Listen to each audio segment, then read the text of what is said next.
All right. I have one of my, well, it's a great book, by one of my favorite authors called Mammonart by Upton Sinclair. When was it written? I think around 1924. And it's a very interesting concept in the book. It's nonfiction, and it talks about, and it has over 100 chapters. It talks about how most people who create art, they end up really not challenging. I mean, they might start out challenging and being a little bit rebellious, but then they end up kind of serving powerful interests over time. And so, without describing it too much, I just wanted to read one chapter of the book and kind of let it go. This chapter is called God Save the People.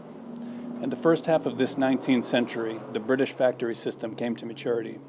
The capitalist class took charge of society and forced the working class into a condition of degradation hitherto unknown upon this planet.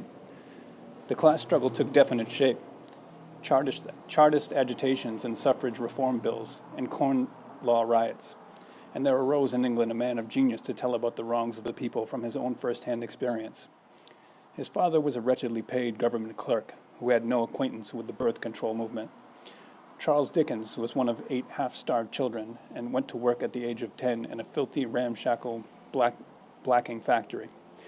The cruelties he there experienced stamped his soul for life. He helped to make the radical movement of the English-speaking world. Later on, he got a chance to go to school and became a court stenographer and newspaper reporter and saw the insides of ruling class rascality. He began writing humorous sketches which turned into the Pickwick Papers, and so at the age of 24 he was carried up into a golden cloud of glory. World fame and success were his for the balance of his life, but he never entirely forgot the meaning of his early days and remained to some extent an apostle of the poor and oppressed. When I say that Dickens is radical propaganda, I do not mean merely that he wrote novel after novel exposing the abuses of his time, the cruelties of the poor laws, the horrors of the debtors' prisons, the delays and corruptions of the courts, the knaveries and imbecilities of politics. I do not mean merely that he hated by instinct and ridiculed all through his life lawyers and judges and newspaper editors and preachers and priests of capitalist prosperity. I mean something more deep and more fundamental than that. I mean that the very selection of his themes and of his characters, the whole environment and atmosphere of his novels, is a piece of propaganda. For Dickens proceeds to force into the aristocratic and exclusive realms of art the revolutionary notion that the poor and degraded are equally as interesting as the rich and respectable. We are invited not merely to laugh at the antics of illiterate and unrefined people, as in Shakespeare. We are invited to enter into their hearts and minds, to put ourselves in their place and actually live their experiences. As reward for so doing, we are offered treasures of laughter and tears and thrills. I don't know how it is nowadays, but in my boyhood, which was some 20 years after Dickens' death, everybody read him.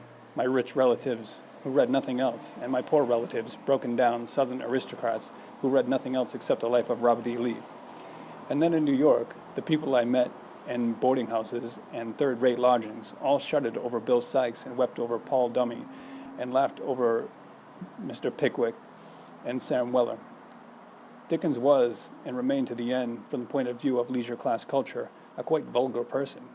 He took a naive delight in his worldly triumphs and counted the success of his books by sales and money. He was a born actor and loved to shine before the public, devising dramatic readings of his works and taking endless tours, both in England and America, gathering great sums of money, though of course not to be compared with the moving picture fortunes of our day. It was a time when audiences liked to shed tears out loud, and Dickens liked to join them. He has all the tremolo steps in his organ and piles on sentiment until we shudder.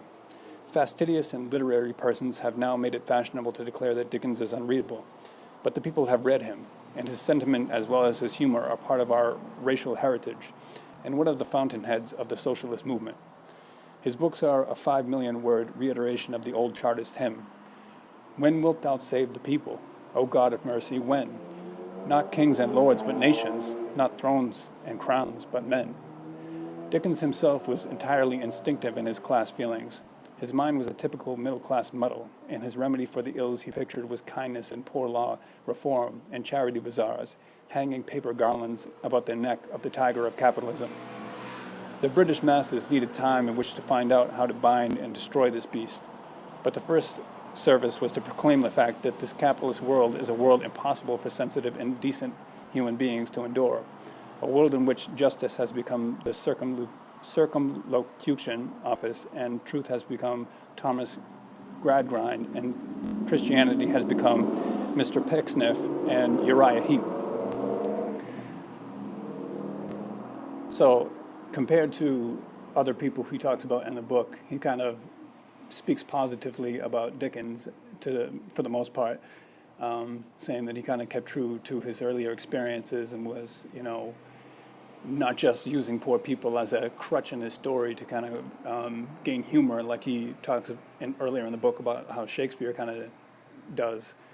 But anyway, I find it interesting and worth reading. And I find it applicable to the day. If you really look at art and artists, who's really out there doing what they believe in and sticking up for oppressed people, or anyone really other than themselves, and or whatever. I mean, really look at the art. What are people putting out? How do they sell what they sell? What do they have to? What part of themselves do they have to sell and give up? And what part of their values do they have to put aside? And what new values do they take on in its place?